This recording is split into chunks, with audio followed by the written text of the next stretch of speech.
திருப்பதி மலையில் tipper lorry மோதியதால் ஆந்திர அரசு பேருந்து பள்ளத்தில் கவிழ்ந்து விபத்திற்குள்ளானதில் 18 பயணிகள் காயமடைந்துள்ளனர். அந்த காட்சிகளை தற்போது பார்க்கலாம்.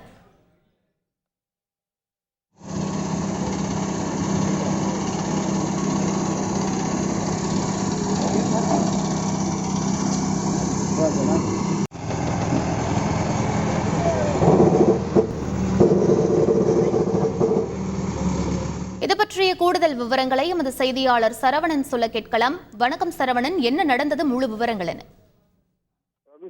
ஆந்திர மாநிலத்துடைய அரசு பேருந்தானது திருவண்ணாமலையிலிருந்து 43 பயணிகளுடன் திருப்பதியை நோக்கி வந்து கொண்டிருந்தது.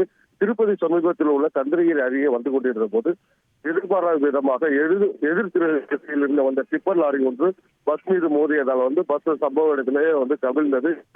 அதில் 18 பயணிகள் காயமடைந்தனர். உடனடியாக சம்பவ இடத்திற்கு வந்த போலீசார் அவர்களை மீட்டு 108 ஆம்புலன்ஸ் மூலம் திருப்பதி உள்ள அரசு மருத்துவமனைக்கு அனுப்பி வைத்தனர். மேலும் இது குறித்து வழக்கு பதிவு செய்துள்ள போலீசார் விசாரணை நடத்தி வருகின்றனர்.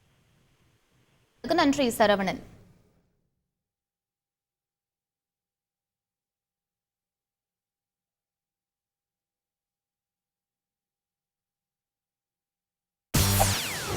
செய்திகளை உடனுக்குடன் தெரிந்து கொள்ள உடனே சப்ஸ்கிரைப் பண்ணுங்க.